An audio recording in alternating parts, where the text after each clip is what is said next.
What's up, everyone? It's Chicks in the Office with Ria Fran, giving you that Friday energy on a Friday. Woohoo! Yeah.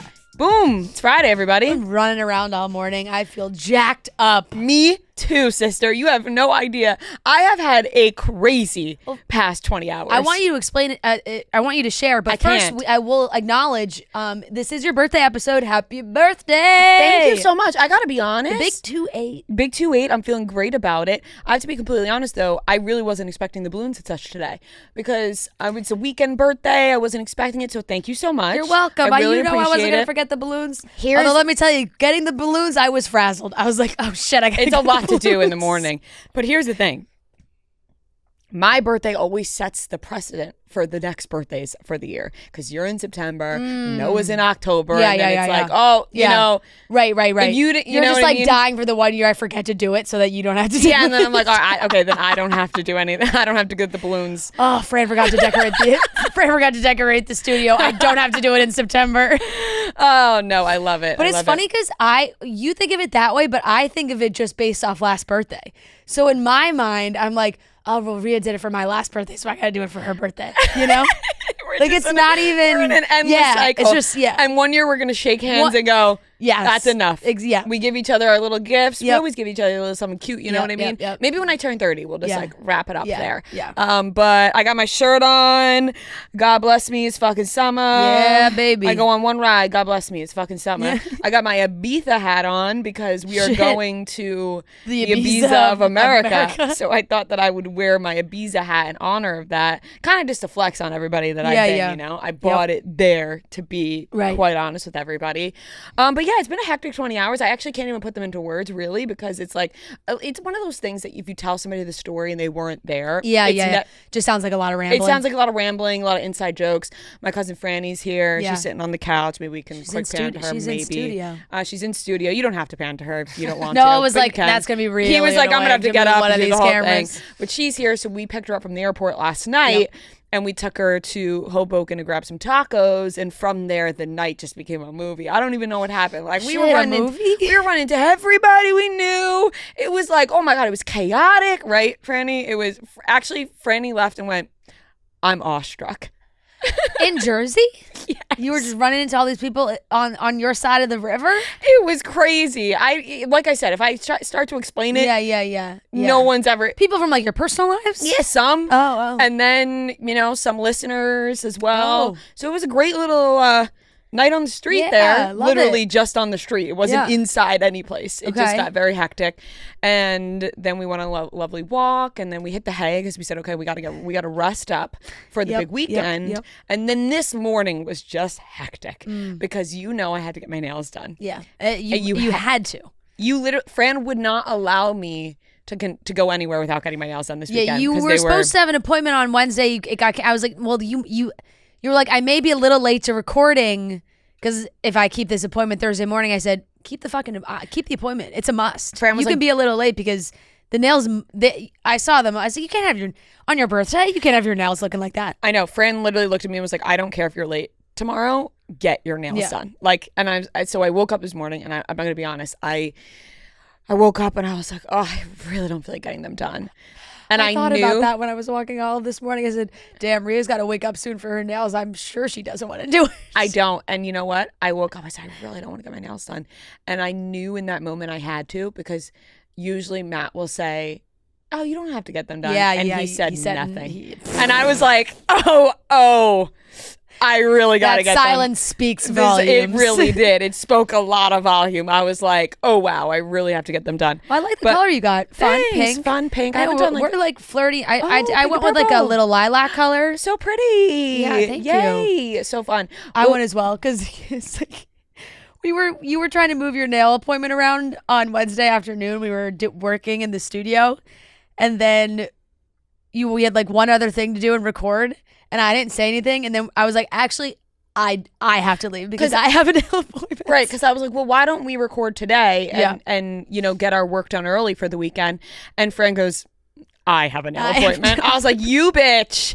But now we both have our nails done. Exactly. Now our nails look fucking great. They look great. Ready for the weekend, ready for the birthday. Super exciting. I have such a funny, cute thing to say, and you're just gonna like laugh so hard. I already know where this is going, and I've saved it for this podcast because I just know your reaction is gonna be hilarious. Okay. So we obviously we're going with our friends this weekend, and my birthday's Saturday. So Matt was like, I really want to like go to dinner for your birthday this week. So, and I also, you know, got you some gifts and stuff, some surprises. So I want to give it to you this week before your birthday. I said, oh my God, great. Okay. So he gets a reservation at the corner store in New York City. Hard res to get. Beautiful. Very hard. Delicious. Very delicious. It was amazing. There was a time when the four of us were supposed to go together, but you know, that's okay. We were, and then he got it for my birthday. I know. We'll go again. Yeah. And it was great. And so that night he was like, can I give you your gifts now since we're not going to be here on your birthday? I said, please, I would love nothing more. Some surprise Lady Gaga tickets, you know, so excited because I have been wanting to go to Gaga, but I didn't put in the effort of getting the tickets. Yeah. So that's whatever. So he's like, I have one more surprise for you, but I need to send it to your phone. And I was like, okay. Oh. So I'm like, what is this going to be? He's like, all right, check your email. It's officially Truly season. I cannot wait to crack open a couple Trulies this weekend while we're away. Summer is here, which means it's finally the return of the Truly Pool Party Pack. Everyone's favorite summer drink is back with 4 refreshing limited edition flavors in the Truly Pool Party Pack. That's Peach Plunge, Strawberry Kiwi Splash, Blood Orange Bliss, and Red, White, and True. My personal favorite is the Strawberry Kiwi Splash and the Blood Orange Bliss. I can't get enough of those. I cannot wait to crack open a nice cold one this weekend by the pool. It's going to be amazing. It's perfect for the pool. It's perfect for the party. It's perfect for when you combine the two and you have a nice little pool party and everything in between. Find Truly Hard Seltzer in the new limited time only pool party pack at a store near you or located at trulyhardseltzer.com. So let me give a little background.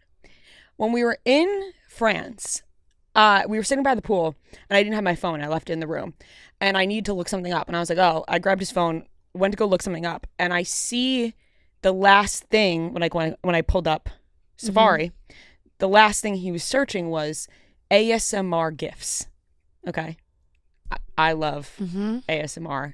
My birthday's coming up. I'm like, oh, that's so, like, in his mind, he's like, what kind of gift can I give her that's like ASMR related to help me sleep? Well, no, just wait. Okay. So in my head, I was like, oh, that's so cute. And then I kind of said to him, I was like, I saw what you were looking up. He was like, you saw? And I was like, yeah. He's like, when we just didn't talk about it any further. Yeah. So more background. On our honeymoon, with the time difference and the change, it was hard to sleep at night. Yeah. So I would pull up ASMR on YouTube and watch ASMR videos.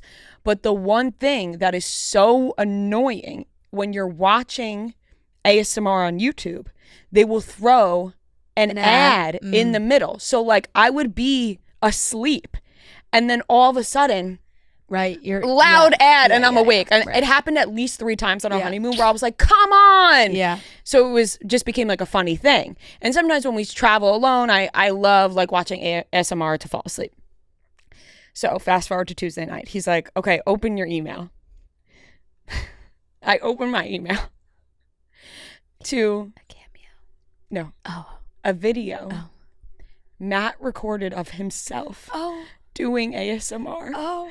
It is the cutest but funniest thing I have ever seen. Oh my God, I'm gonna cry. It is so thoughtful, but at the same time, Wait, it's even funnier because in my mind, I thought you were gonna say he got a cameo of like a famous person doing ASMR for yourself, but he did it himself. He recorded himself doing ASMR for 10 minutes. It is literally like my cheeks were hurting because there's 2 parts of it where I'm like, this is the cutest, sweetest, most thoughtful thing in the world. And on the other side of it, so fucking funny. Like I asked him, I was like, can I play the first 20 seconds? With his voice, with his it's accent. It's so good. I asked him, I said, can I please? I was like, I swear I'm not making funny. Like I genuinely love this and I think it's so thoughtful, but it is so funny. And he knows it's funny. Part of it is like, I'm like, can I please just play the first 20 seconds? And he was like, of course. He's like, it is funny. So can I play the first? I need to hear it. I need to hear it. This is like, it's very niche. If you're looking for a Long Island voice to an ASMR, boy, do we have the person for you. No, it is unreal. When I have watched it 10 times now because I'm like this. I'm not gonna play the full thing because it's actually really nice because he's just telling me the things he loves about me in ASMR form, but then there's also really he's like being funny too. But the first like 20 seconds are so funny.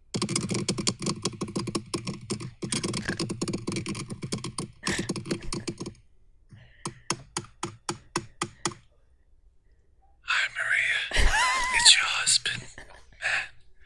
That was my wedding ring that I was tapping, and also tapping my fingers because I feel like if you're gonna do ASMR, you have to do that at least once. Oh, I also know you love this because you always do it at your show, so hopefully this helps you too.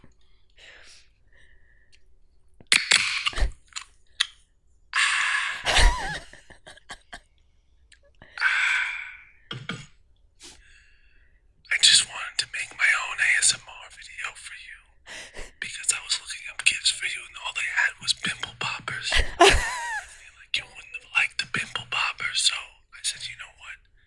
When you can't sleep, because I know you have trouble sleeping sometimes, and you watch some ASMR, and then all of a sudden, an ad pops up when you're about to go into deep sleep, and then you get really pissed off, and I don't want that to happen to you because that makes me mad for you as well. So here's an ad-free. Do it yourself ASMR from your husband. Happy birthday, baby.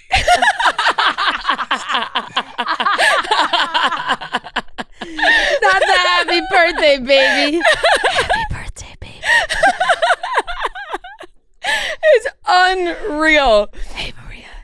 It's your husband, Matt. So good. I know you have trouble sleeping. I know you've been having trouble sleeping. So here's a little ASMR for you. Ad free for my wife. It's unbelievable. It's so good. I literally have watched it nonstop. I'm like, this is so cute, but so fucking funny. It's so funny. He is so thoughtful, but he is really so is. funny. I'm like, how did you even think of doing? I said, happy birthday, baby. Happy birthday, baby. It's so funny. I was like, Matt, did somebody at work help you film this? Like, has somebody seen this? Right. He's like, no. They set it up for me, but they have not seen the video. Right. You're like, guys, kept this. I was like, okay. Kept this under wraps. Yeah, he's like, don't worry. They have not seen the context of the rest of this video. Because the rest of the video is very, very sweet, but there's some funny things in there. Yeah. But oh my gosh, unbelievable. I liked the way he really popped those peas in pimple popper. Those pimple popper videos. Well, or pimple poppers. Yeah, I think he's picked up on it from listening to me. They ASMR. They hit those peas. ASMR. But I told him, I said, okay, well, here's the problem now. I need a part 2 and a part 3, and I'm gonna have to keep doing it. And I said, I'm gonna need you to do the items I'm looking for, like a People hairbrush. forget about the ASMR video him and Tommy did. Remember? We did years ago. It doesn't exist anymore. We had to take it down because when Barstool was with Penn, we couldn't have like weed and stuff on camera. Yeah. So we did a joint or a blunt rolling ASMR years ago. That was so funny before we ever dated or anything, so funny. So funny. I had to bring that up. That is, that's amazing. That's amazing. Too good. All right. How are we feeling though? Besides that, the rest of the weekend? I'm excited. I'm really excited for the weekend. Let me tell you though, the more I have this little dog, the more I get, I hate leaving her. Aww. Like literally I get so sad every time. Well, she follows me around everywhere anyway. Mm-hmm. So especially when I'm packing, she's just like, what are you putting in the suitcase? What's so nice, and shout out to Gia, she is a great sister. She really helps when I need her to. Mm-hmm. And Joe's home, so like she'll be with Joe. But like when now we're leaving, Joe's at work, so Gia will take her for the rest of the day. But she's just the sweetest thing. I want to take her everywhere with me, and I can't. I know I can't, but she's I want so cuddly to. right now. I know she's just too sleeping freaking angel, too freaking cute. Sleeping angel. There's a Lisa who run live events here has a little white dog named Bradley Cooper. Never forget when she said Bradley Cooper was coming to our live show. Oh my God. Never forget. Oh, it was literally our first tour. And it was our first stop in Philadelphia. So like, you know, it's in Philly, the whole thing. And Lisa, dead serious, comes up to us and is like, by the way, Bradley Cooper's coming to the Philly tour. We were like, what? We were like, Bradley Cooper, because Bradley Cooper is a Philly We guy. were like, Bradley Cooper? She's like, yeah. And finally we realized her dog is just named Oh, Bradley Fran Cooper. said, "Oh, do you see Bradley Cooper's out there?" When I said, came in, yeah. I go, like in Montauk, It was like my where? favorite thing ever to bring up when like I walked in and I go, you see Bradley Cooper's out there? No, it was in Montauk? I said, no, the dog out in the That is hallway. so funny. Yeah. So, but no, they were meeting before. But I'm literally like, I just want to take her everywhere. So Aw. I know, but I'm very excited. We're gonna have a ton of fun. Yes. Fun itinerary. We're doing a bunch of fun things that I'm excited for. I was psyching myself up last night before I went to bed. I was like, whew, buckle up. I haven't had a 3-dayer in a while. The 3-dayers are hard. The 3 They days are. I haven't hard. had one in a while. I'm not gonna lie. We were on our walk last night. I said, I wouldn't hate staying in tomorrow night. It's only a matter. I honestly, like, I've had a couple side texts where I'm like, I know Ria's not gonna make it that. Ria's gonna make it that far. I'll make it far on Friday and Saturday night. Yeah. There is Well, a night though. Maybe I'm debating Friday night for you You think me? because I'll I go think in we're gonna early on start. Friday I night? think The we're last starting night of early. last summer, We're starting you didn't earlier go in out, the remember? evening. Guys, It's a sunset. Like I think you know. you don't realize Ria's been to Europe now. Oh, Europe's changed you. I could go hours without resting now.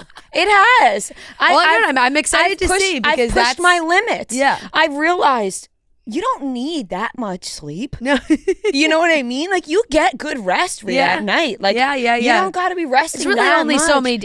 It's one weekend. You only of live the- once. Yeah. Oh my goodness. No, don't worry. I might need that Marty video to put me to sleep. Oh my God! Should we all listen to it before we go to bed? Oh my God. Just play it over the speaker.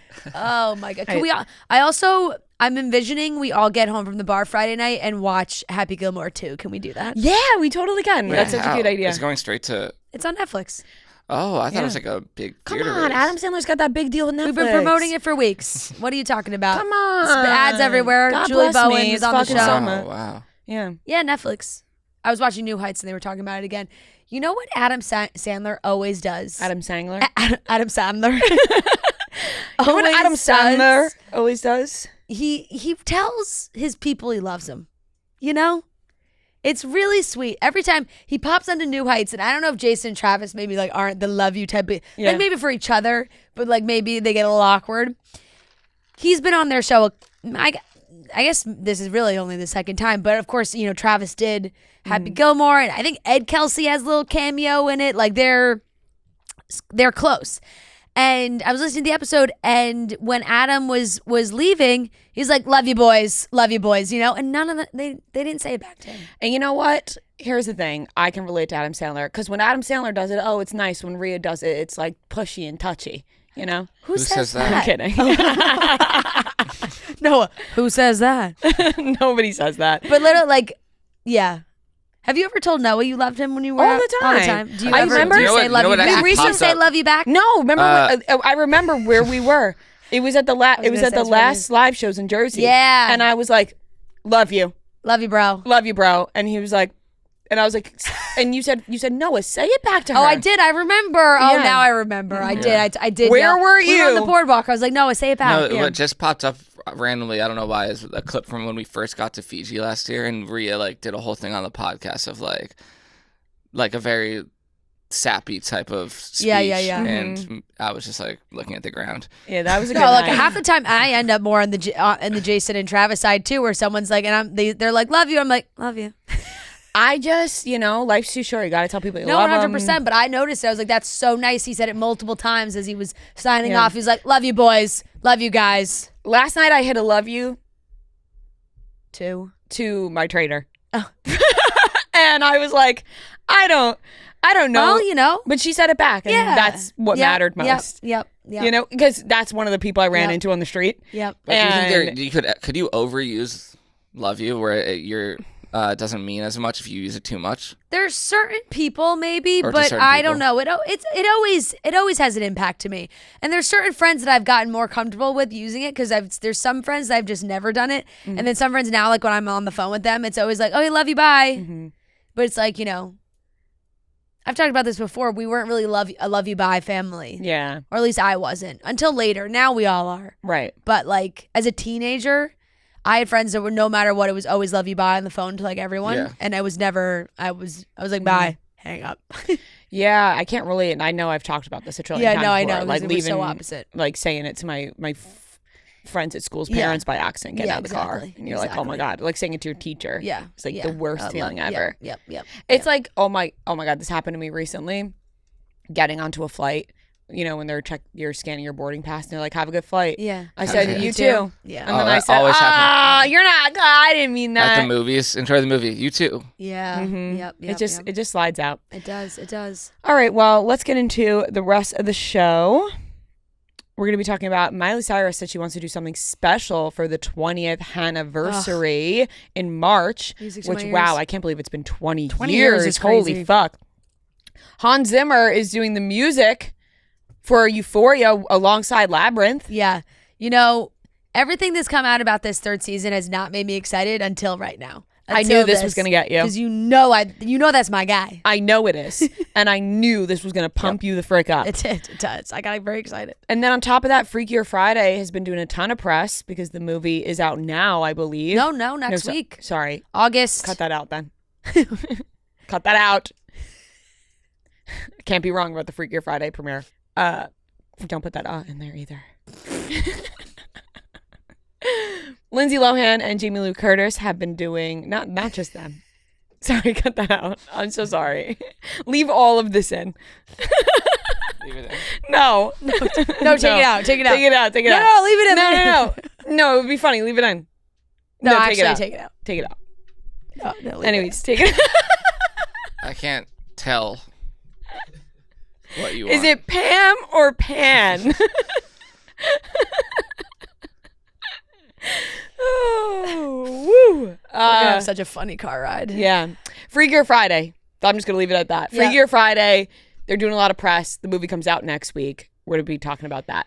Yes, I'm very excited for that. And we have a great interview with Scheana Shay. We did moderate her first interview about My Good Side at 92 NY on Monday night. And it was a really, really great interview. I'm excited for people to hear it. It was really cool that we got to do that on stage in front of an audience. I loved being at the 92Y. It was also just such a cool venue. You hear of so many great, fabulous people that have been there. Some amazing talks and have been given there. And it was really cool to be in the space. And I'm grateful that the 92Y gave us the footage for us to use so that we can put it in the show. Yeah, very grateful. Great footage. Really great interview. So I'm really looking forward to people hearing that. Yep. And I do have to say that Noah told me that he didn't want to clip any of the stuff about John Mayer in case John Mayer saw it.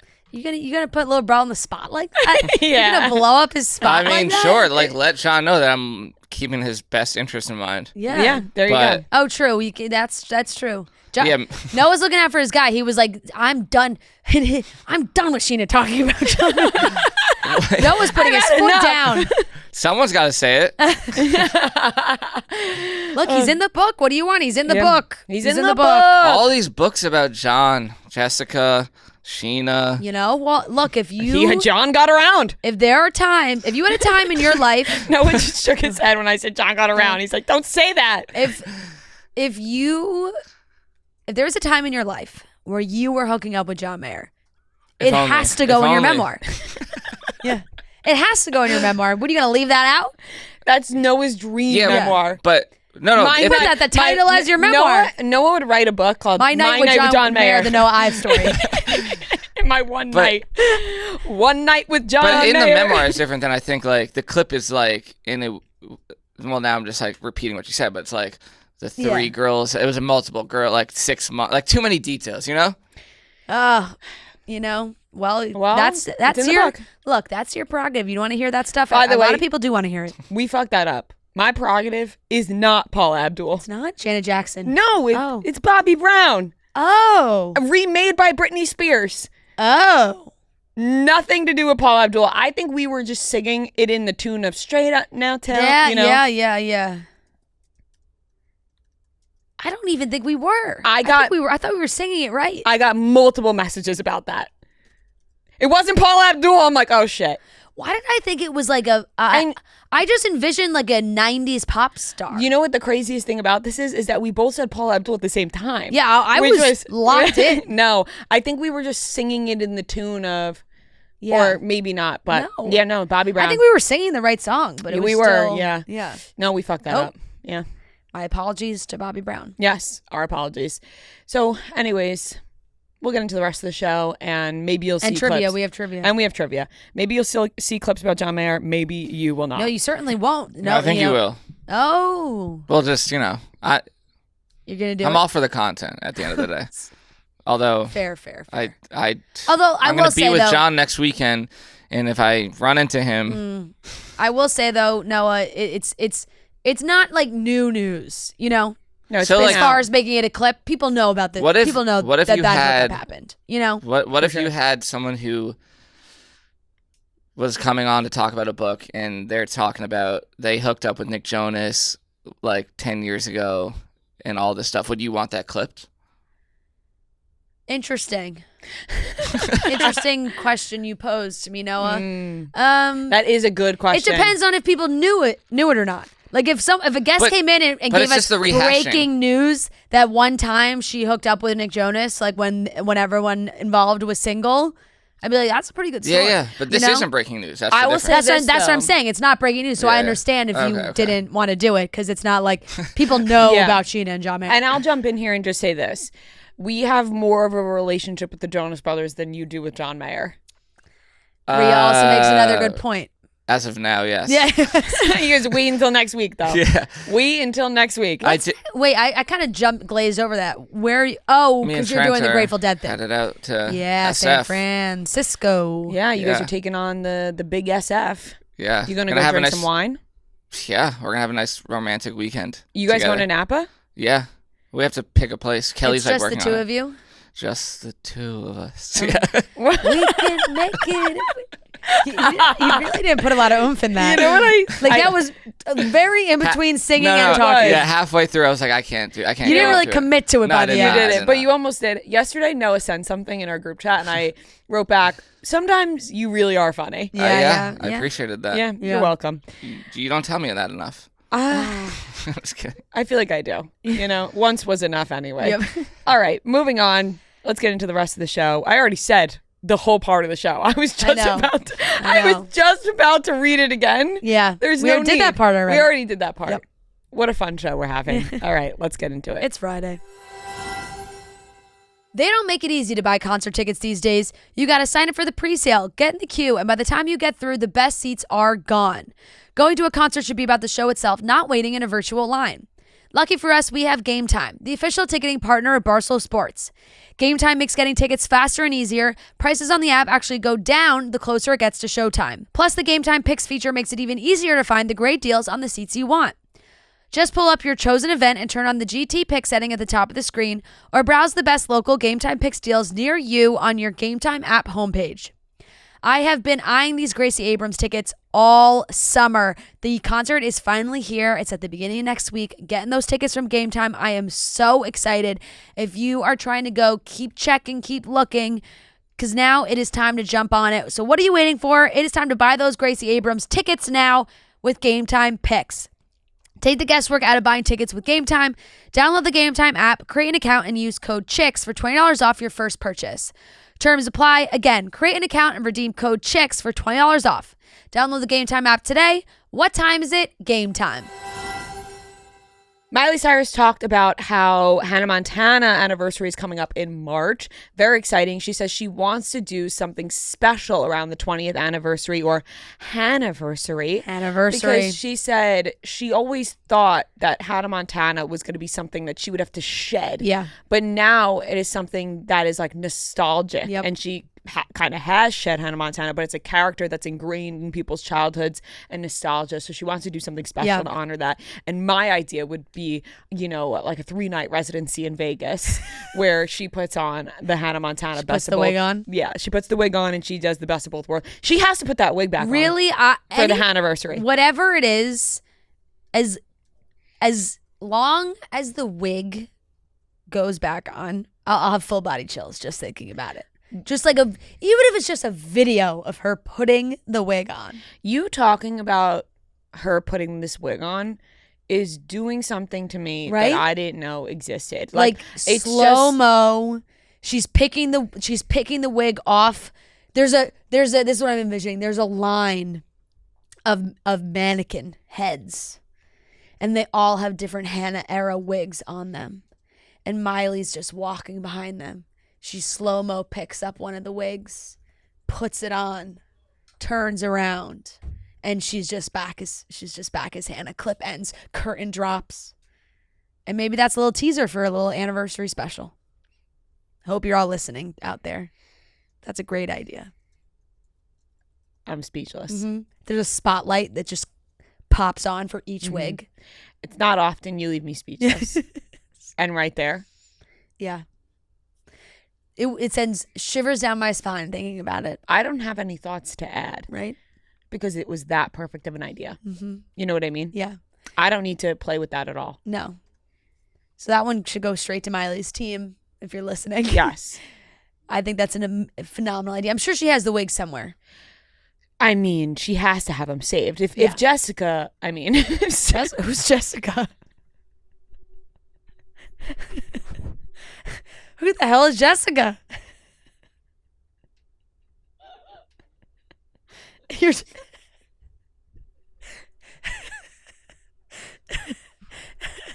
I hope the camera caught that because drool just came out of your mouth. And I've never seen like a massive drop of drool just came out of your mouth. No, you're gonna have to watch that one back. I'm hoping the camera caught. I mean, that was like, oh my it God. just hung out of your mouth. Oh my God, I meant. My God, tell me who Jessica is. What do you want to eat? Oh my God. Is it because I just said Jessica Simpson? Like No. She just said There was drool on my phone. On my phone. Holy shit. Who is Jessica? Sarah Jessica Parker. Oh. With like Carrie Bradshaw stuff? Yes. If Sarah Jessica Parker has everything that she's ever worn for Sex in the City, she talked about this on Call Her Daddy. Yeah. Then Miley Cyrus has to have all the wigs she wore for Hannah Montana. Yep. Glad I got that thought out. There we go. Very important. Who was straight to Jessica? Jessica? You know Jessica. Okay. Oh my God. Jessica that's funny. Parker. That's a good name. It is. That is a good It may name. basically exist just with Sarah in front of it. Oh my God, that's funny. Wow, I'm sweating profusely through my Pauly D shirt. Do you think she'll sing some Hannah songs? That's really the dream. Absolutely. That's really the dream. I honestly think she will sing. They should do a full anniversary special on Disney Plus. That would be a good idea, but like one that guests can attend first. Yeah, so we can go. I would love to go. Yeah. And Well, she could do like a big one night only show. please, I know. I wonder at if the one night at the Forum. I wonder if she's probably regretting even mentioning this because in her mind it was probably like, oh, we're gonna do something special, like they're gonna post some never before seen photos or something. Yeah. And doing something special in the fans' mind is like a full blown anniversary concert event. No, Miley wouldn't do that. Miley wouldn't do that. She wouldn't Downplay it. She wouldn't build up expectation and then crush it. Let me tell you, I'm 2-time Ria this week. I've been repeating myself at a rapid rate. Let me finish my thought before I repeat it again. Miley would not do that. She would not do that. Why is it happening a third time? I don't know. You're just taking deep, like big pauses between each word. That's really feels like this. Do you have more to say in the sentence? Yes. I don't think she would tease. This is what I meant to say. Yeah. I don't think she would tease such a large thing and just have it be never before seen photos. Right. Miley is an entertainer. Like, I think she knows enough to not she just knows she say needs that to put the the wig crowd. Yeah. If you say put the wig on one more time, she's got to put that wig on. She's got to put the fucking wig on. She has to put the wig on. She must. Jessica! If Jessica has all those clothes, Miley's got to put the wig on. Miley can put the wig on. Anyways, moving on. Hans Zimmer. Yes. I feel like I have You drool drooled on all me. over yourself. I've never seen that happen before. You just came Never. pouring out of your mouth. I drooled all over my Pauly D shirt. He's okay with that. Polly likes a little drool. Yeah, I'm sure. Hans Zimmer is doing the music for Euphoria with Labrinth. Very exciting. I actually feel like this is so sick. It is. I mean, they needed something to pump it up because right now I'm sure people are excited, but it's just a lot of hoopla for we don't have the results. Hoopla. Do you know remember that SpongeBob episode? Yeah, hoopla. Yeah, that's immediately what I think of anytime I hear hoopla. Anytime anybody says hoopla, I agree. Yep. This is either one of the best episodes we've ever done or one of the worst. No, it's bad. It's bad for sure. I can't decide. I think listening to this one back will be like, ooh, we felt way funnier I'm having the conversation. I'm leaning towards it's going to be one of the best or one of the worst. But some people will fall on the side of this was awesome, and some people will fall on the side of I never want to hear this ever again. Look, that's okay. We're having a good time. We needed a bit of a giggle. I feel like we're having a good time, and that's most important. I wonder. Really. You know what does kind of crack me up though, thinking about like when Hans Zimmer jumps into these projects, it must mean that now he's got to watch all of Euphoria. He's got to.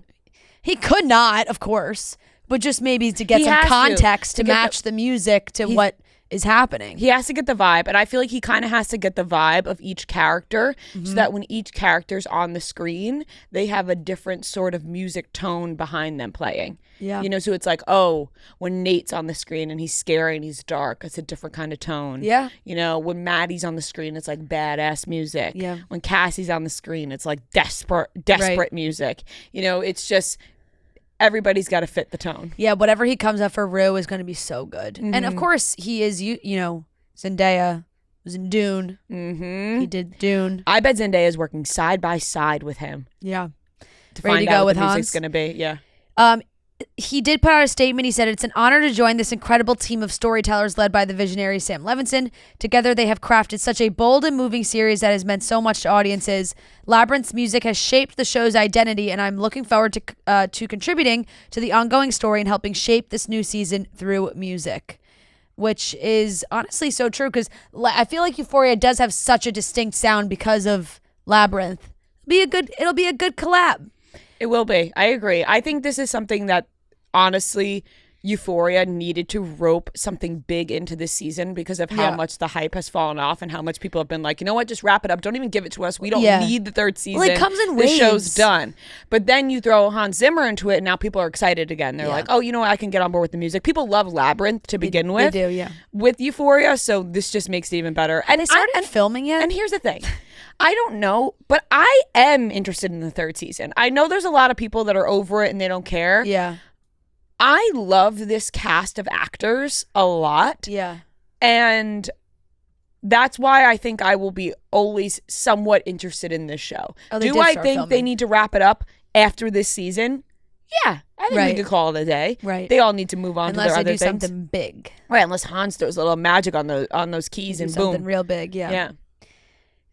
But they have been filming, I guess they've been filming the last few months.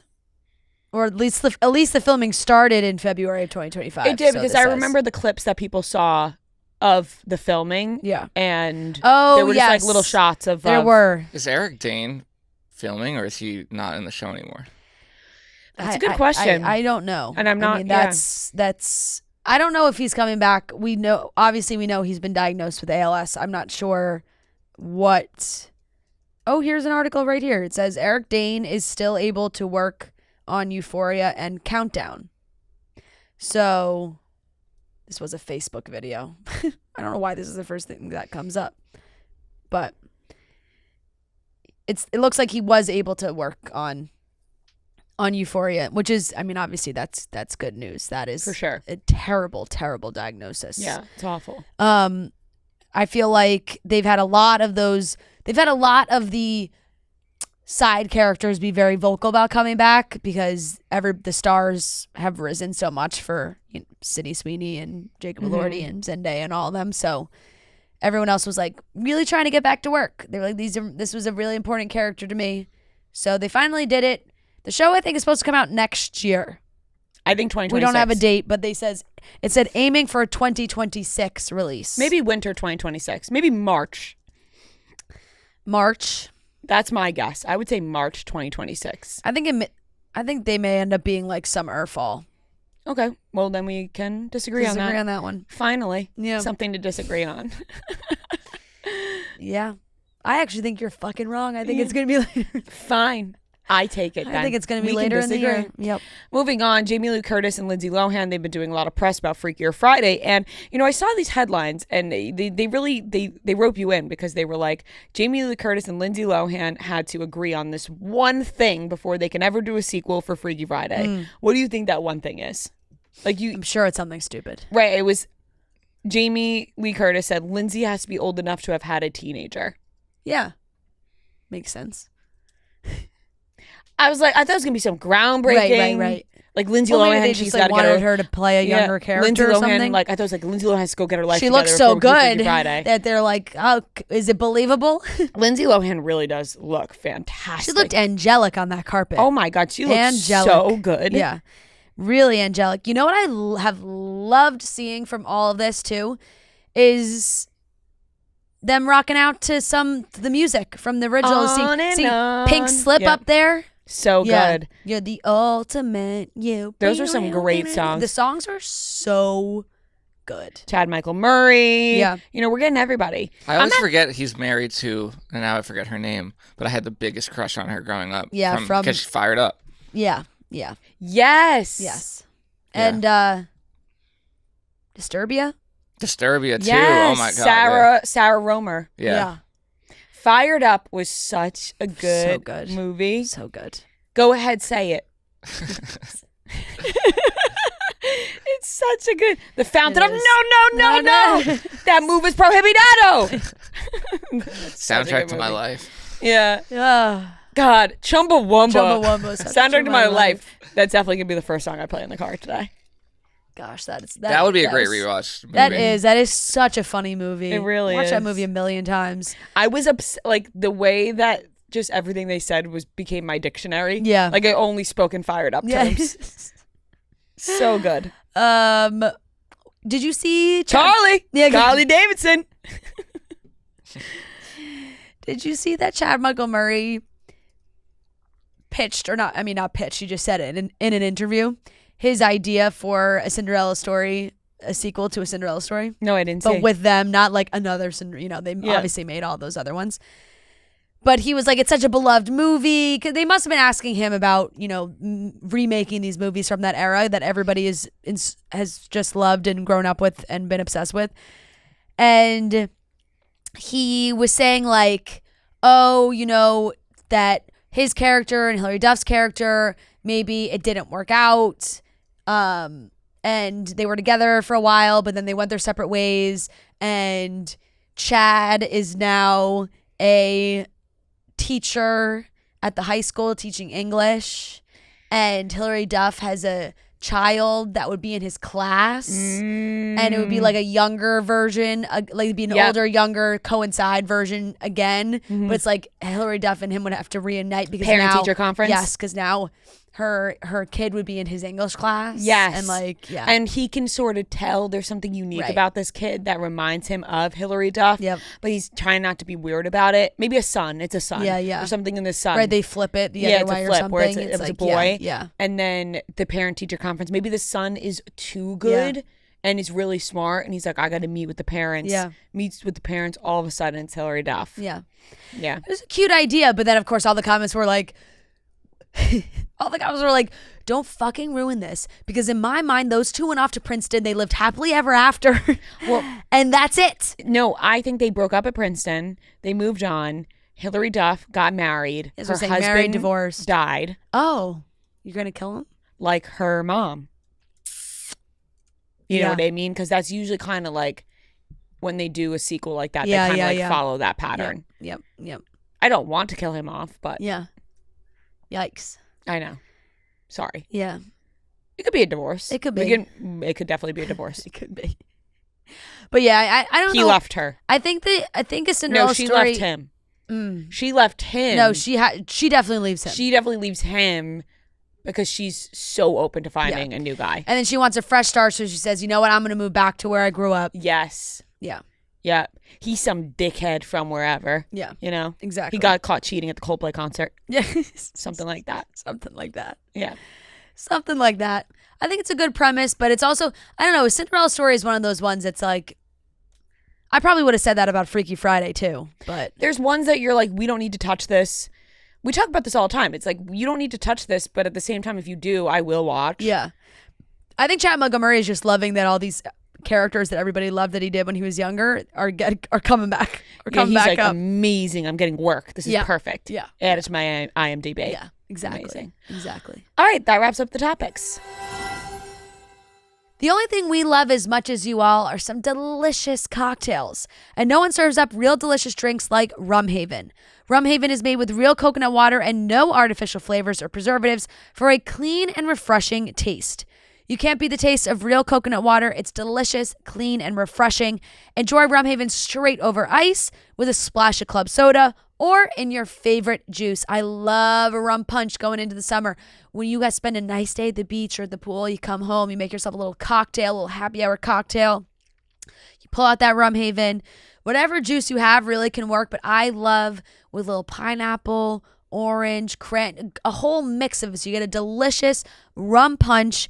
You can head to rumhaven.com/chicksintheoffice to learn more.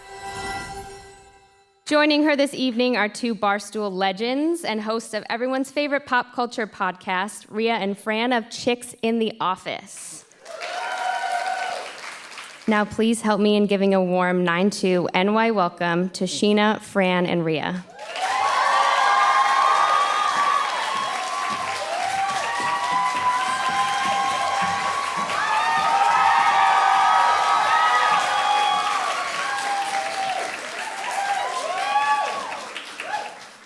People came. All right. Wait, is this thing on? Yes. Yes. Is mine on? Yes. Oh, okay. We can hear you. Perfect. Yours is a little low, though, it feels. Right? You would think I would know how to work on Hello. There we go. There we go. Everybody give it up for Scheana. crystal clear now. Yes, we are so excited to talk to Scheana about my good side. How are you feeling? Excited, but a little nervous. I mean, I've been doing interviews for a week now, but this is the first one in front of a live audience, so. This is the first stop on the book tour. Nerves, excitement to see all these people, to get the reactions from the book. Yeah, I'm just happy people came. Yeah. Of course. Of course. I mean, you never know when you're doing a live show. Like, are people going to come? It's true. They are here, and Yeah. they are ready to hear all about my good side, and we're ready to hear about it too. Okay. Now, we want to know, you're not calling this a tell-all, but you're calling it a tell it right. Yes. What inspired you to tell your side, your life in this book? I feel like with a reality show, you only get one side of me. People think they know everything about me from watching a show, but there's so much more. And I felt the need to detail this all in the book. I'm an open book. I don't hold back. I hope I don't regret that one day, but it's all in there. The good, the bad, everything in between. And yeah, I'm really proud of what I've done. Exactly. And I think everyone was wondering why now for this book, right? It's you've written all of your thoughts, feelings, some very, very serious life moments that you haven't shared anywhere else. So why now share the story? I felt like it was finally time. I have had a running note tab in my phone for a decade. One day when I write a book, I'm gonna have this chapter. It's gonna be called this, and I'm gonna go all in about this. And it was funny because when I met with my agents and we talked about a potential book deal, I went in my notes and there were so many things that 9-10 years ago I thought were so important. And I'm like, there's no way we're putting that in the book. So it just kind of felt like the time was right. I always said when Vanderpump Rules is done, I'm going to write a book. And then it kept getting picked up. So thankful, you know. But I realized this show could go on forever. Why am I waiting to write a book? I have so much to say. And it's a long process from the first meeting to the day it comes out. It could be like 2 years. So we started this a little over a year and a half ago. And I couldn't have timed this better if I tried. When we announced the date for the book, I had no idea when The Valley would be airing. It's the season finale tomorrow. I'm like, oh, that's a coincidence. Yeah. Perfect timing. Yeah, just felt right. Yeah, and we know you from reality TV. We know you from your podcast. But now we're getting to see a whole other side of you. What would you say is the biggest difference from Scheana in this book versus the Scheana we've seen on our TV for years? This Scheana is the whole story. This is everything you didn't get on the show and more. There's a lot of BTS. There's more explanations of why I am the way I am, things I went through in my childhood, just my upbringing. And I felt like there was just such a story to tell that has not been told on the show. I talk about things on my podcast. I have my YouTube channel. But there's just a different reach when you put it all in a book. You put it all on the show. And I have no editing control when it comes to the show. So I put it in the book. Yeah, how does that feel now that Vanderpump Rules, you know, different cast, maybe you guys have moved on from this and you didn't have editing control, but do you miss it? No, because I still got my fix with The Valley last season. So it was like I didn't skip a beat. I got to come in as not a main character, which was really fun. Like it was like, yeah, it was a bit of a relief. I didn't have to carry any of the storyline. I was involved in the drama, but more from the sideline, you know, just like light a fire and then run away. Right. It was like, let's call Scheana. Yeah. You know, that's I know. And that's the thing. It's like, these are my friends. So people saying I'm so thirsty to get on The Valley and I'm trying so hard and that's why I'm putting this book out and this and that. I'm like, first of all, the book has been in the works for a long time, since I think before they even filmed the first season. And you mentioned meeting Janet in the book too, years ago. So really you have known a lot of them for a very long time. Yes, I have. Yeah, now with popping up as a friend of, you know, you just mentioned people are like, oh, Sheena's thirsty. She wants to be on The Valley.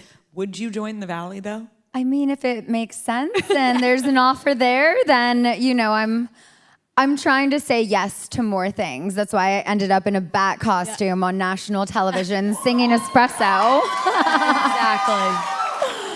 And it was amazing. I loved reading the book because you do get to see those early years, because where Vanderpump picked up for you, there were so many years prior of you hustling in Hollywood, working, getting jobs, doing all these things.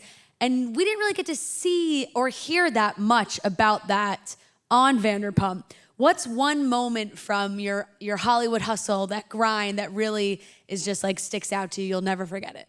I mean, honestly, the auditions. I will never forget having to drive from Hollywood to Santa Monica, back to Hollywood, all before sometimes a lunch shift, a dinner shift, just the actual hustle when... I was gonna say interviews, when auditions were in person, when you went in front of casting directors. Now everything's on Zoom. It's not the same. So I am thankful that I had those experiences. And yeah, I'll never forget that. Just going from audition to audition, changing in the car, all of the things. Yes. Yeah. And we know that you were auditioning for TV shows, movies. You had spots. You know, we saw you at Jonas Con, which was so exciting. That was the so Pizza fun. Girl, Pizza Girls. And you had a lot of run-ins with celebrities as well. You talk about that in your book. You talk about past hookups as well, which I think everybody in this room wants to know a little bit more about. You've mentioned...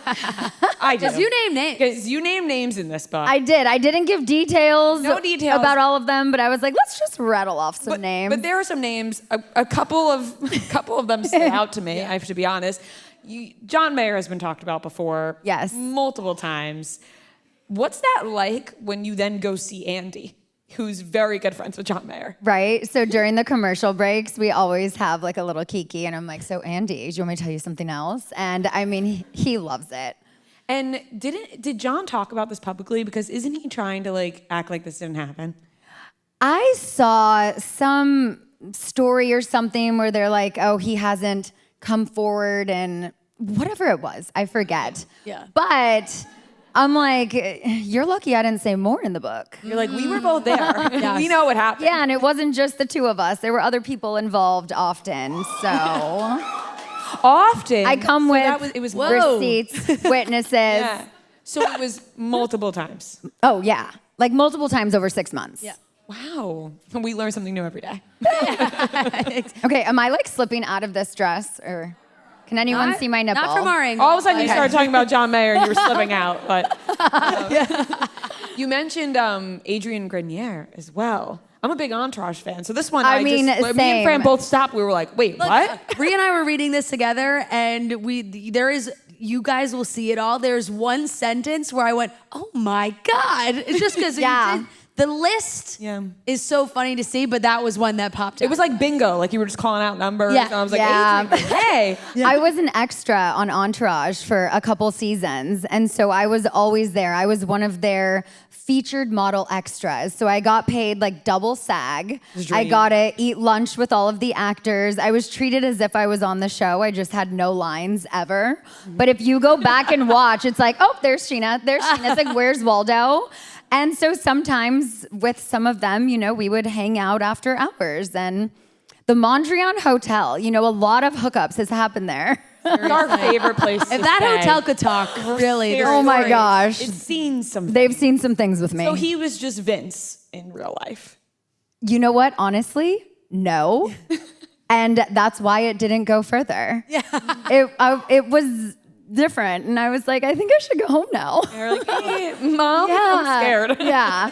Please come pick me up. So I did not stay the night, but, we crossed some bases. Now that hey, the name gets put in the book. That's 100%. But you also detail through that early, scandal, you would call it, right? Like with Eddie and everything that went down with Brandy and getting on the show and kind of that experience of being the other woman.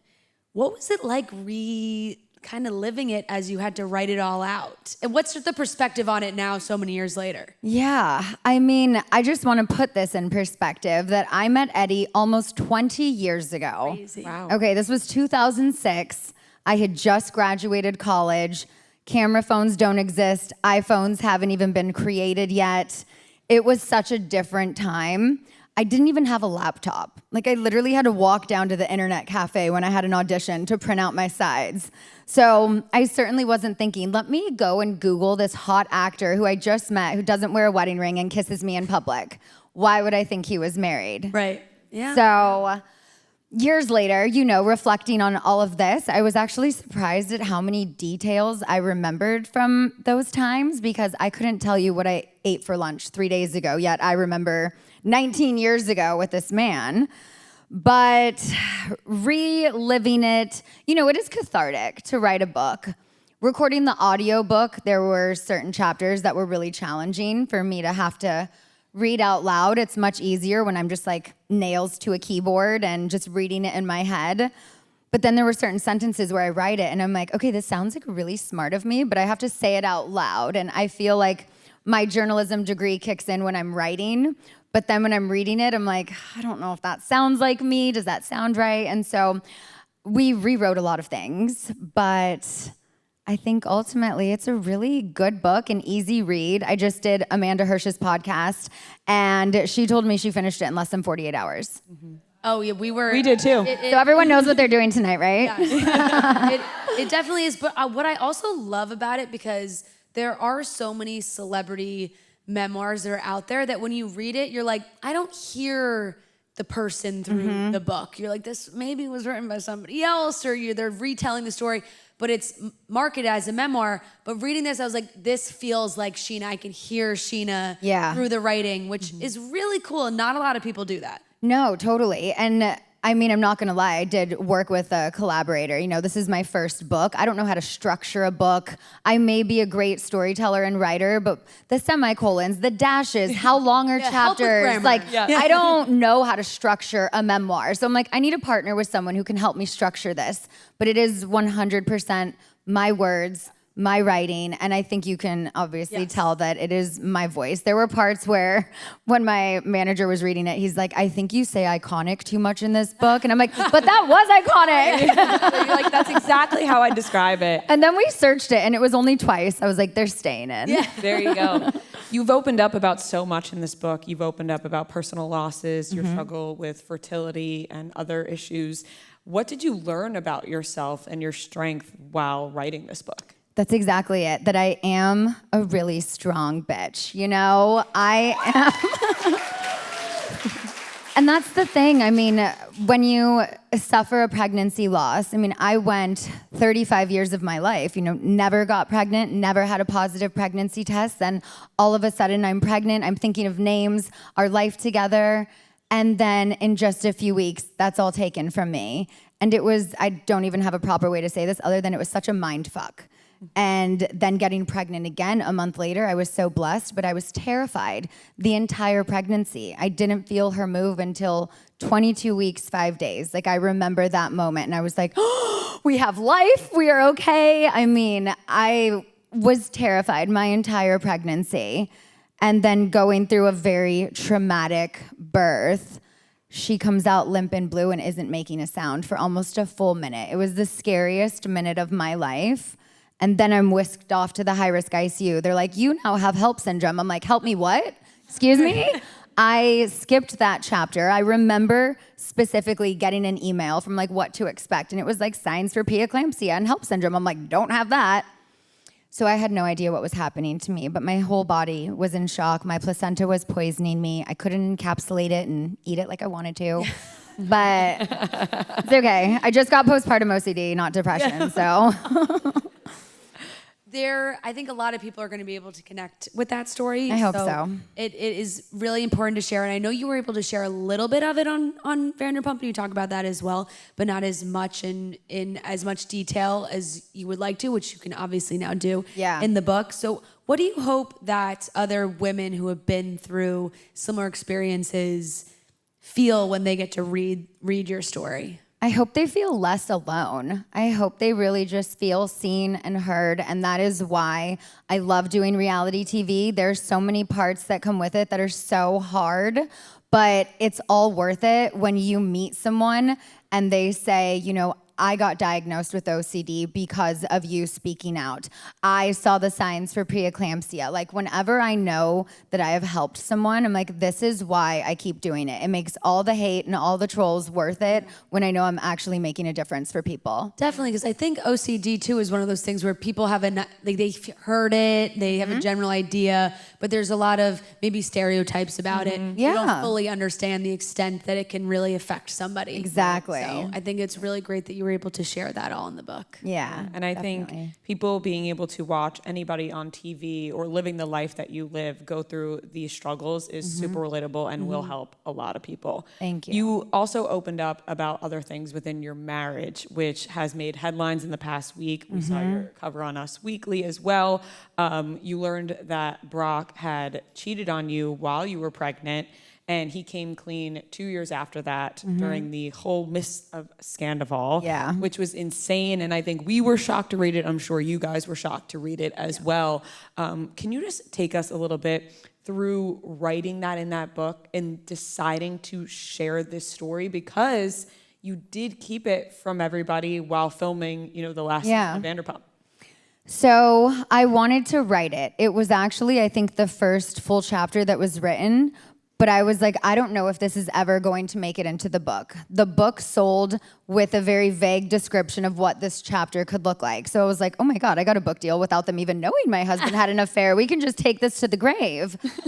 But then I really sat back and thought about it. And I'm like, if I'm writing a memoir, I need to be an open book, literally about everything in my life. What's the point of writing a memoir if I'm not going to tell it all? And I felt like I would be extremely inauthentic to not be giving my full story. It would do a disservice to not only all of the readers, but also to myself. I wouldn't be fully proud of this book of work that I've put out there. And after multiple drafts of the chapter, there was just no way I wasn't going to put it in.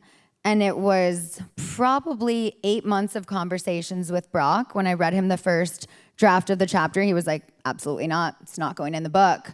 And I was like, well, it might be. You're like, well, not your decision after doing that. Like, you did this. But he was like, no, if you're going to put it in the book, you need to say it all. He's like, you're trying to like beat around the bush and you're being quite vague. Just say it all. So I did. I offered for him to read it before the final draft was due. He said, it's your story. I want to have no input on this. So just turn it in. And I said, okay. And then when I got the books about 2 weeks ago, I saw him reading it in the studio.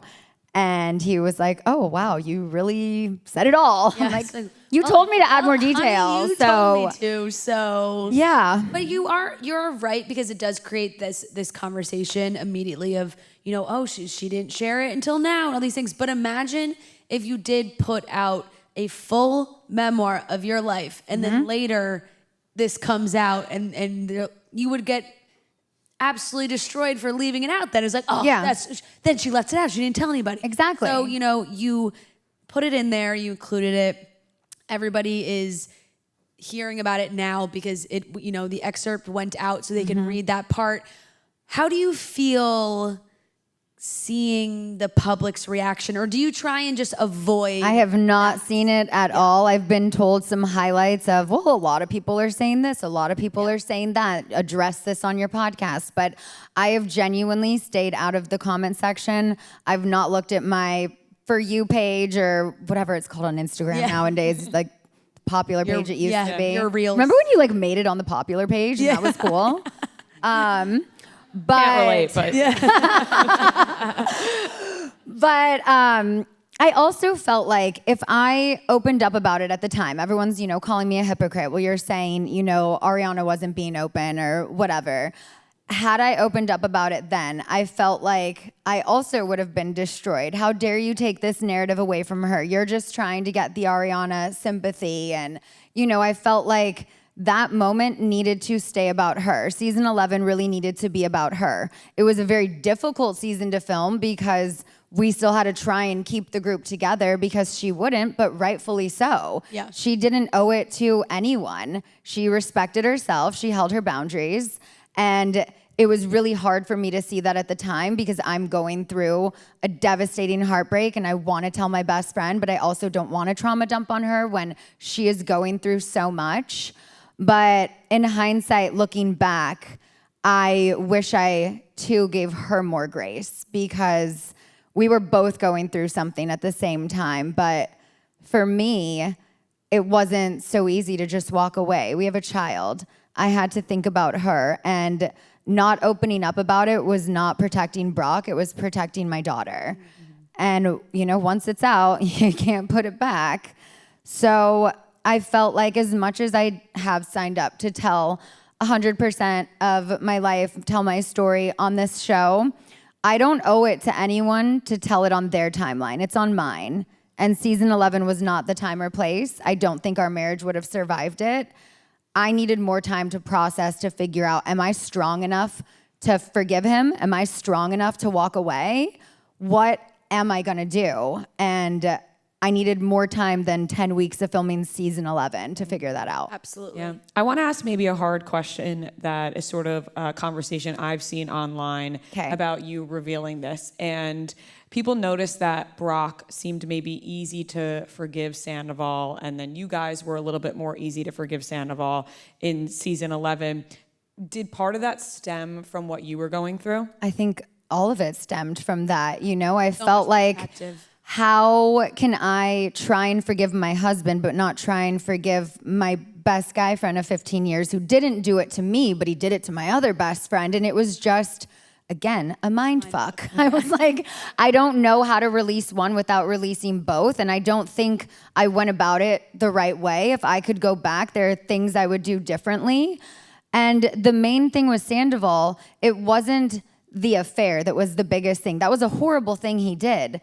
But it was the lack of accountability, time and time again, doubling down the I'm sorry, but, and all of that was so hard because I'm like, I'm trying to give you grace. You're telling Lisa and everyone you're suicidal. I mean, A, why are you still filming a show if you're feeling this way? But B, an affair doesn't warrant the death penalty. So it was just like, it was such a struggle for me. It was the hardest season I've ever filmed. You would think after 10 seasons, by 11, I'd be like, this is a walk in the park. No. No, knowing what we know now, it makes a lot of sense of what we and how we watched it all go down with you and everybody else. Did the cast, are they finding out about this, about Brock from the book, or Most of them, yeah. The only person from Vanderpump who I told ahead of time was Lala. Okay. And that was only recently, just like a few months ago. Yeah. Wow. How did she react to finding that out? Because she had dealt with that as well. The thing is, I think because so much time had passed since it had happened, and I had already processed it, grieved it, had therapy about it, moved on from it, and decided to forgive and stay, it was easier for her to do the same, because at first she was like, I am so mad right now. I'm like, I know, but I'm just letting you know this because I don't want you to find out about it in the book. But she also knows how incredible Brock is, not only with Summer, but with Ocean. I mean, he's like another dad to her. And so every time he's with the girls, we just melt. He's such an incredible dad to Summer. Yeah. Was there any part of you that was like, does Raquel have something to do with this? Like when you found out, because there were those rumors that people just tried making up, and you included that in the book, that people were making up rumors, and that's sort of why Brock came clean. Yeah, it's kind of what forced his hand, I did absolutely have those thoughts in the back of my mind. Could there have been that one night when Summer and I stayed at my mom's and Brock stayed at the apartment with Raquel? And I'm like, no. Did that happen? They were both at the apartment, yes. Because why was it that I needed to stay there with Summer? Oh, because she had her dog. And Graham, it was Graham then. Yes. Graham did not like kids. Graham and kids definitely don't. No. Graham had bit my sister. I was certainly not having Graham around a baby. Yeah. So there was one night when Brock's just not comfortable staying at my parents' house. He's like, I just want to sleep in my own bed. I'm like, yeah, no problem, little sis. I didn't think anything at the time. There was even one time where I think I said this on the show. We were all in Vegas and Raquel just didn't want to go back to her room, and she just crawled on the side of our bed, and I was like, okay, guess I'll go in the middle and Brock will go here. And it was just she was like a little sister, like Summer in the bed with us. It was like, can we cuddle? And I'm like, okay. It was like I felt bad for her. And so I definitely babied her. Yeah, yeah. And I thought that. I thought things about him and Lala, just my intrusive thoughts go to really gnarly levels. Yeah. Mm-hmm. But none of that was true, thankfully. No. But you did hold her hand a lot, and we saw that. And you mentioned it in the book. We are in the book. You are mentioned in the book. In our own studio. Yes. You guiding her through the interview, because she had mentioned to you that she didn't want to do any more interviews. You can clearly tell she was nervous. And you thought she was just nervous about the Schwartz kiss. Yes. Little did you know, she was hiding this Massive major secret that came to light after you left our studio. That night. Which is, it's really so crazy. And I know you completely right about it, your journey of finding out and hearing all these things and moving on from it and everything that happened. And I want to keep talking about how now you have transitioned from the show. You did 11 seasons of Vanderpump Rules. What's something that you think fans still get wrong about you? I think a huge misconception is that I was a mistress, because in order to be a mistress, I would have had to have been complicit in the affair. I did not know he was married. So that's one thing, being called a home-wrecking whore and a mistress. I don't like that. I don't like that label, because that wasn't me. I would never willingly enter into a relationship with someone who is in another relationship, whether married or not. That's not okay. So I think that's a big one. Also, people thinking I'm not a girl's girl, I'm not loyal. You could ask the 150 people who were at my 40th birthday if I'm a girl's girl and a loyal bitch, and they will say yes. Also, all the celebrities that love you and talk about you, how do you feel about that? So crazy. Every time somebody is asked who their favorite person on Vanderpump Rules is, it's you. Scheana. real recognizes Lady real. Gaga. Seth Rogen. I know. Like The list goes on. it's endless. We had somebody in our studio recently who said it in the superhero movies. yes. And I'm blanking on the name right Karen now. Gillan said it. Yeah. And she Oh, was like, yes. I love her. We follow each other. Yeah. And she was like, Scheana, and we were like, you are the 500th Yes. celebrity to mention And guess Scheana. who I found out just pre-ordered my book? Diane von Furstenberg. Oh. I was like, what? Wow. Come to my show. I know. I mean, you're gonna have to like do a special edition version of the book where maybe you get a quote from all these celebrities that are. I know Demi Lovato is a fan now. Selena Gomez. I'm sure they'd write you a little forward or something. Yeah. It really is endless. And, you know, we've seen you cut down to 43 minutes on TV. It's so hard to get who you are in that amount of time. And all these years of filming, how do you think that has shaped you and your identity and your sense of self? It's beaten my confidence down, I'll say that. You know, when you're on reality TV, you pick apart everything of yourself. I didn't know that I had a bad side. It's not a bad side, it's just a different side until I was on a show and I have people pointing out that my lip is thinner on one side and just different things about me that I'm like, oh, okay, I need to go get lip filler. I need to do this. And I mean, no, I just needed better makeup, to be honest.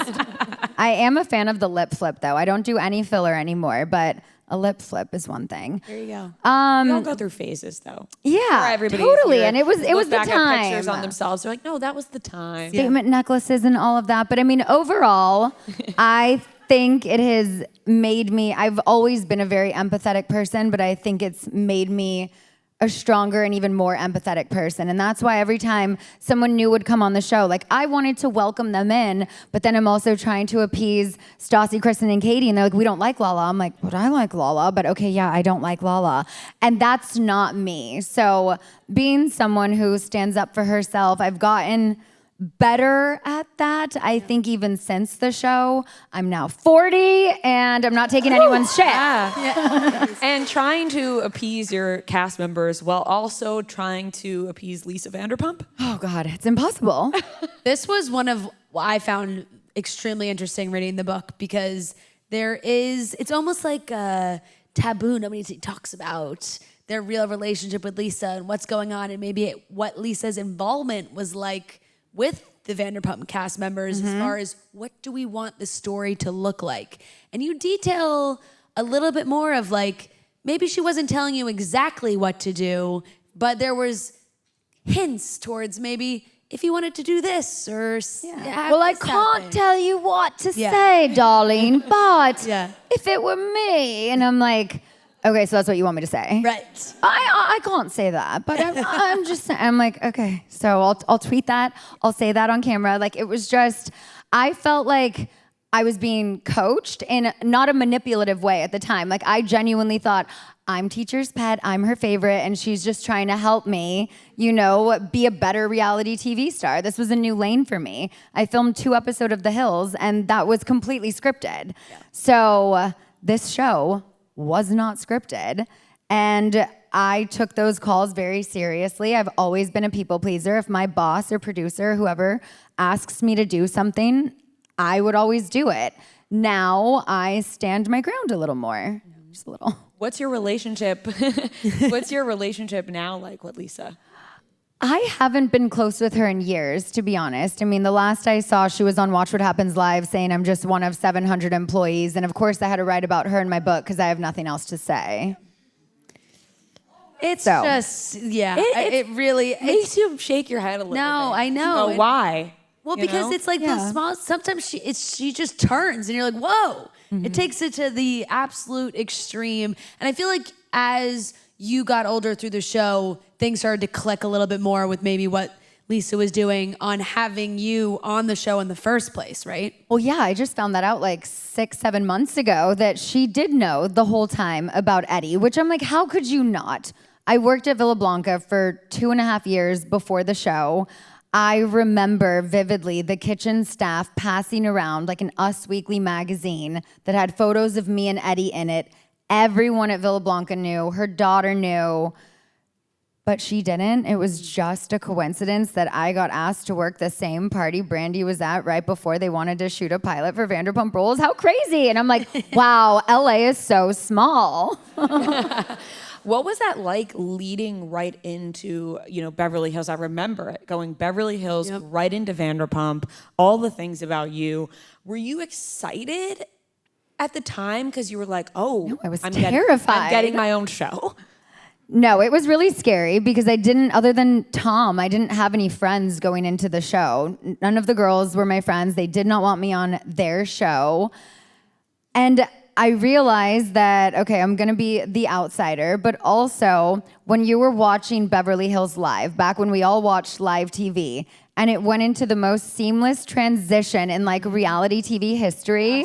That was iconic. I will always remember that, always. Yeah, I'm like, I did that. Yeah. Not Lisa, I did that. Exactly. It must feel so good to, though, move on and look at that and read and hear and be like, wow, younger Scheana, she went through all these moments and these viral moments and these Scheana-isms and everything that we've gotten through your journey. What would you say to young Scheana now? To trust her gut and to stand her ground. I think that one thing I've struggled with my whole life is being a people pleaser, trying to always live in the gray, not taking a side, seeing all sides, which I never want to completely lose that part of myself. But sometimes you do have to take a stand and always follow your gut, because there were so many times where, maybe there's a line given to me in an interview and they're like, oh, well, it would be funny if you said this. And I'm like, or it could go wrong, but okay, I'll say it. And it went wrong. You're thinking of every which way somebody's going to spin. Yes, exactly. Yeah. And if it comes out of your mouth, you said those words, you have to be accountable. I can't be like, my producer made me do it. No one's making me do it. They're not holding a gun to my head. They're just like, we think this would be funny. Right. That's true. And I'm like, okay. And then it's not funny. We're going to wrap up before we get into some fan-submitted questions. Okay. We're going to do some rapid-fire, lighthearted questions. Okay. What's your favorite Scheana-ism that didn't make it into the book? Ooh, a Scheana-ism. Honestly, I feel like everything made it in the book. I can't think of anything that didn't make it in. Can I phone a friend for help? Yeah. Mom, sis? They're like, no, she said it all. Yeah. Yeah, she did. I think I did. Who from the Vanderpump Rules cast has read the book? No one.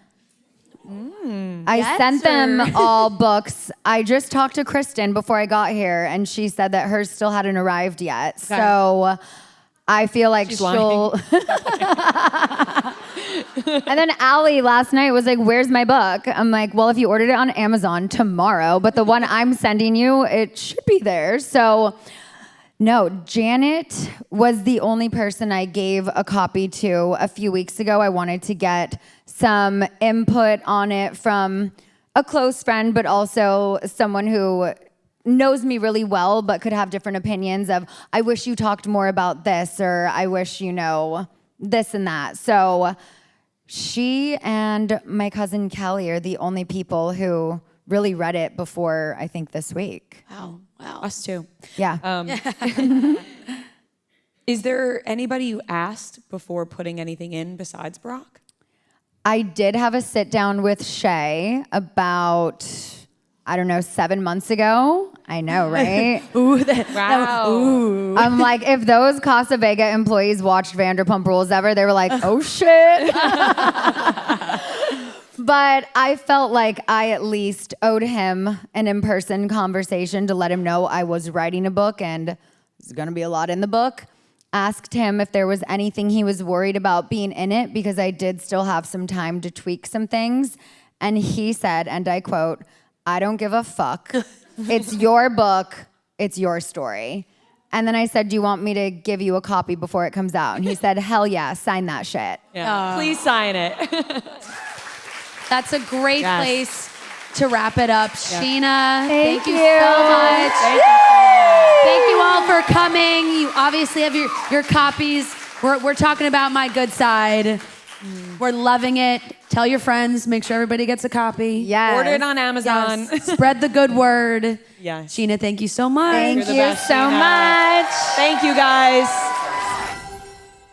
Before we get into our game of trivia, As the main character of your life, you know how important it is to make the right choices for you, and how sweet it is to feel good about your decisions. With the State Farm Personal Price Plan, you have options to help create an affordable price for you, so you can continue living your best life. Talk to a State Farm agent today to learn how you can choose to bundle and save with the Personal Price Plan. Like a good neighbor, State Farm is there. Prices are based on rating plans that vary by state. Coverage options are selected by the customer. Availability, amounts of discounts and savings, and eligibility vary by state. All right, ladies and gentlemen, welcome back to another game of Beat Ria and Fran. This is game number 182, and we are joined by Abbie and Ashley from Pittsburgh. We are super excited to play with you guys. We're excited to be here. Thanks, guys. Yeah, so excited. Amazing. A little nervous. No, you guys, Same. You guys are going to be great. We've had a lot. We've had a lot of giggle energy today, so I don't know if that means our brains are on or off. I can't decide. I Unsure. But it's going to be 15 questions. If you get the question right, you get the point. If you get it wrong, the other team can steal the point. Whoever has the most points at the end wins. To determine who goes first, Noah's going to give us a movie. We're going to guess the Rotten Tomatoes critic score of that movie. Whoever is closest will get to go first. We all get our own individual guess. We will alternate between teams for guesses. So, Noah, what is today's movie? Risky Business. Ooh. Never seen it, but. All right. So one of you, I actually have never seen it either. One of you guys guess first. I'll go 89. I feel like that's high, but Tom Cruise everyone loves, so 89. I'll go 66. I was thinking 73.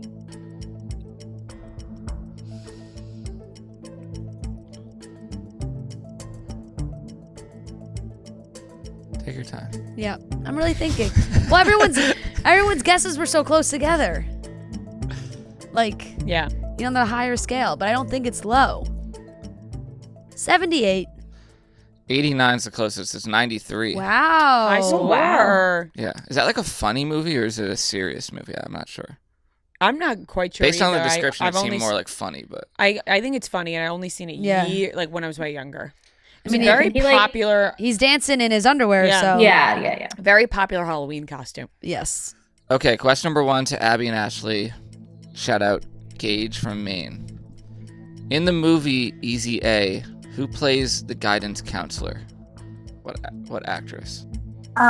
It's Phoebe from Friends. Oh my gosh.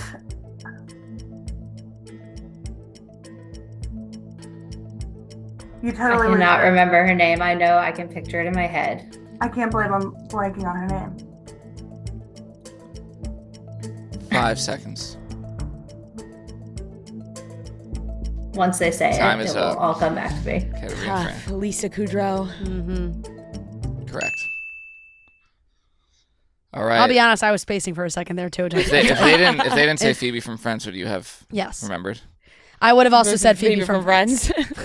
Okay, 1-0. Ria and Fran. Question number 2 to them. Shout out Mallory from Nashville. What Jonas Brothers song starts with the lyrics, "Got the news today"? Got the news today. Doctor said I had to stay a little bit longer and I'll be fine. A little bit longer. Correct. you knew that one too? Only when she started singing. Okay, 2-0 Ria and Fran. Question number 3 to Abbie and Ashley. Shout out Taylor from Ohio. Name the 3 main actresses in the movie Aquamarine. Okay, Sarah Paxton, Emma Roberts, and JoJo. Would you agree, Abby? Yeah, I've never seen it. Okay. So, sure. That's our final answer. Correct. Yes. Good job. Okay. That was Hayden Panettiere. Classic. 2-1 Ria and Fran. Question number 4 to them. Shout out Jordan from Kansas City. Name the actor or actress from these films and TV shows. Brokeback Mountain, Freaks and Geeks, Legally Blonde. Say them again.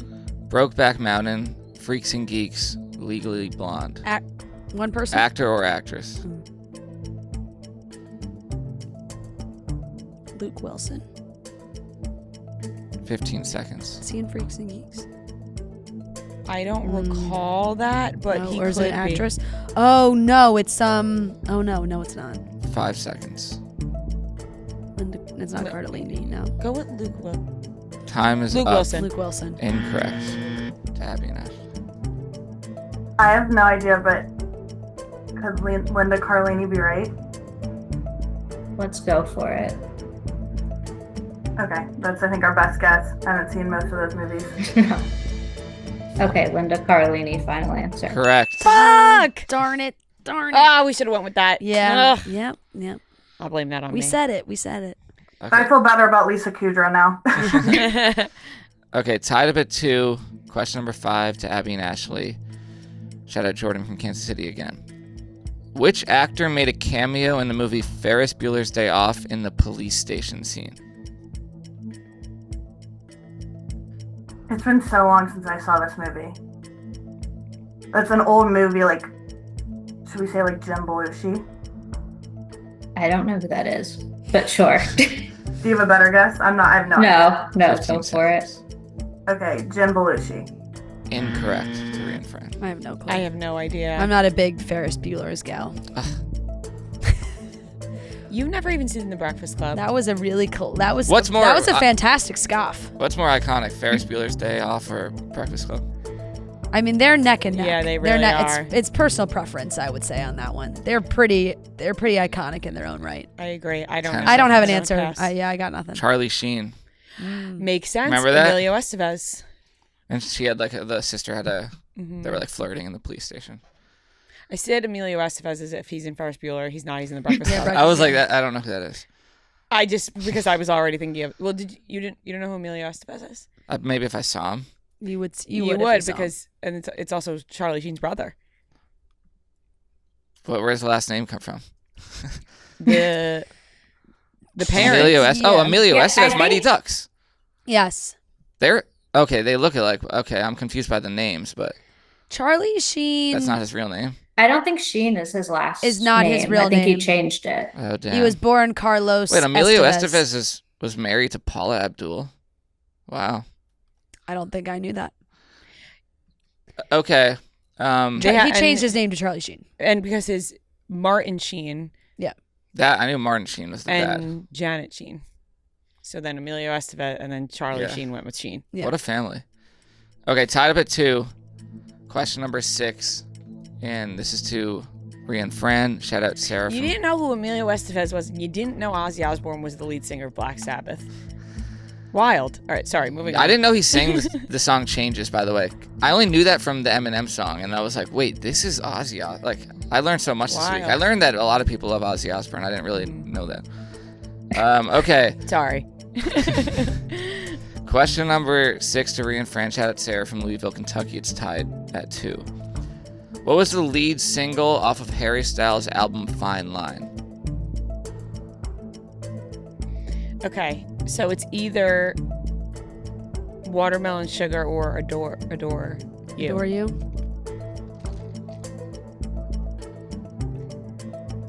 I feel like Adore You. Let's go was Adore You first. because I remember the music The video music coming video. out. Yeah, 15 yeah, seconds. All right, yeah. Adore You. Yeah. Incorrect. Oh no. I think they're right. It's Watermelon Sugar High. Watermelon Sugar. Final answer. Also incorrect. Lights Is it Up. Golden? Remember? Lights up! And he sang it on SNL. Lights And that up. music video is sick. Yeah. Yes. Ah. Yep. Damn. Okay, question number 7 to Abby and Ashley, still tied at 2. Shout out Marissa from Mentor, Ohio. In The Devil Wears Prada, how does Miranda end all of her requests? She said something like, That's that'll all. be all. Oh, what was it, Abby? I think it's that's all. But it could be that'll be all. I But think it's that's all. That's all. We can go with that's all. That's all. Final answer. Correct. Good job, Abby. All right, Glad I knew 3-2. one. 3-2 Abby and Ashley. Question number 8 to Ria and Fran. Shout out Bethany from Boston. On season 2 of The Traitors US, who was murdered first? Season 2.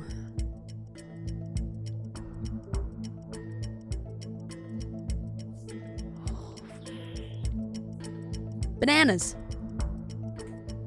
Yep. Johnny Bananas. Final answer. Correct. Nice pull, Fran. Thank you. Okay, tied up at 3. Question number 9 to Abby and Ashley. Shout out Marissa from Mentor, Ohio again.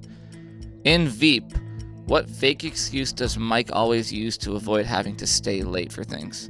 Abby, do you know I never watched Veep? No, never watched it. Should we say, like, his kids have a PTA meeting? Sure. Okay, that's our final answer. Incorrect. It's either his I dog think or he's gotta his go. wife. I think it's dog, and then they find out he never actually had a dog. He has to go walk. Yeah, go walk his dog. walk his dog. Yeah. Final answer. Correct. Yeah.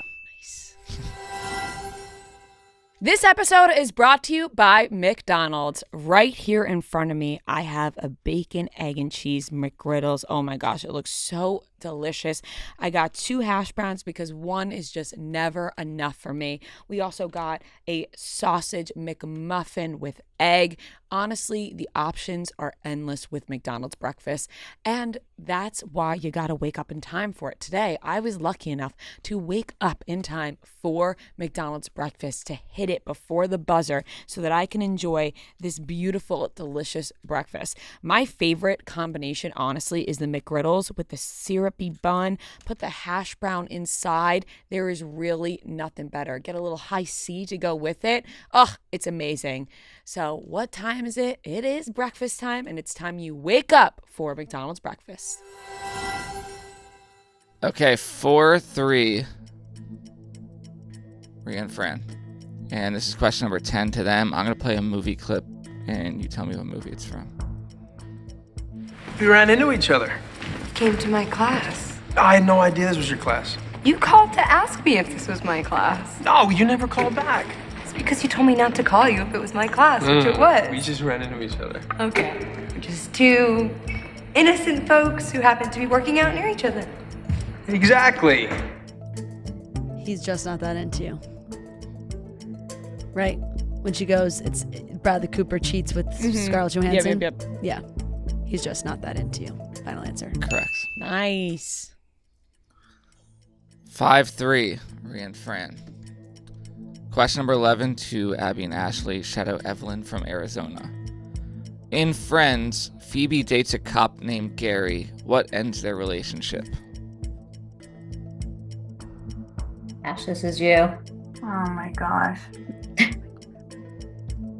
He gives a ticket to someone or something with maybe a homeless person. 15 seconds. Or he litters. Oh my gosh. If only John was here. I know. He gives a ticket to a homeless person on the street. Incorrect. He shoots a bird. That's my answer. Correct. Yes. All right, pulling away. Shoots 6-3. a bird. I forgot about that. Question number 12 to Ria and Fran. Shout out Julia from New Jersey. How do you spell Chappell Roan's song Phenomenon? Oh. Is this us? It's a femininomenon. Okay, wait. Let me. Feminine.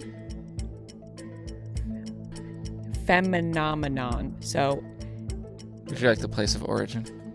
F-E-M. Fem. I. 15 seconds. N-A. No A. Okay. Feminine. I-N-I. Feminine. Phenomenon, though. It's not. It's a femininomenon. It's like, Oh. it's like 5 seconds. It's the word the I full think- word feminine, or is it phenomenon? Phenomenon. Phenomenon. Phenomenon. So it's not the full word of feminine. No. So- Time is F-E-M-I-N.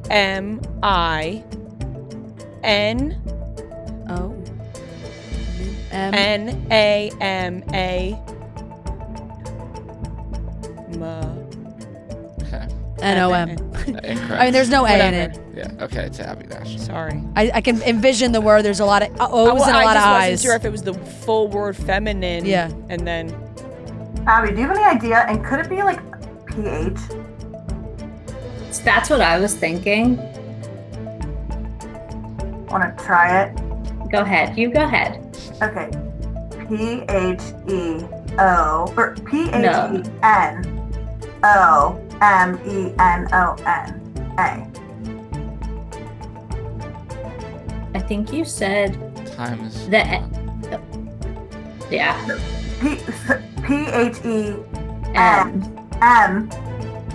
P-H-E-N-M-I-N. I'll save you. It starts with an F, so incorrect. Say it to me.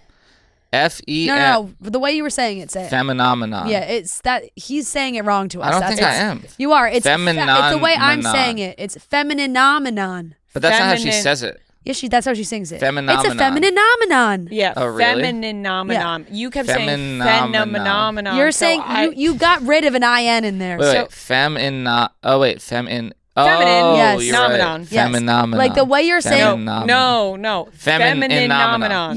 You were. Yeah, the way he was saying it to us made it sound like we lost a middle That's part why there. I was leaving it out. Because Wow. it's feminine. Nomen. Omenon. Yeah. Feminine omenon. Close enough. Okay, well, it's F-E-M-I-N-I-N-O-M-E-N-O-N. Femininomenon.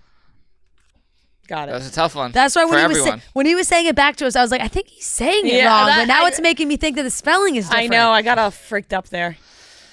Okay. As a spelling bee moderator, that would not have flown. 6-3, Ria and Fran. Question number 13. And this is to Abby and Ashley. Shout out Anna from Philly. She says, go Birds. Finish this quote from The Office. I'm not superstitious, but I am. A little bit. A little bit. Is it I'm a little bit stitious? I think that might be right. Okay, final answer. Correct. A little stitious. Little stitious.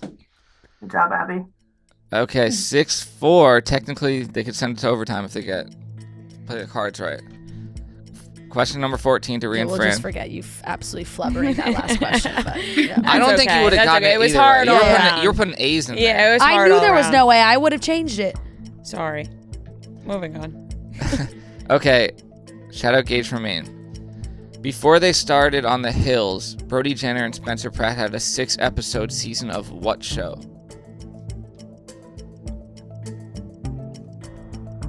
I have no clue. They had their own show? Yeah. I forget what it was called, though. What did they do on it? 15 seconds. I forget. It was like about being their friend, I'm pretty sure. Whose friend? Like Brody and Spencer. 5 seconds. Boys of Beverly Hills. Final answer. Incorrect. Abby, was it the Princes of Malibu? I feel like I've heard of that show. I don't know what it was about. Do you have any other guesses? Nope. We'll go with the Princes of Malibu. Correct. Yep, that's what it is. As soon as she said it. So Boys of Beverly Hills is I was on. That's such a good name. Boys of Beverly Hills. Princess of Malibu. Princess is such of a good Malibu, name. yeah. Okay. But there was a show that Brody Jenner did about becoming his friend. I'm pretty sure. Brody Jenner best friend show. Like people trying to be Bromance. Brody's friend?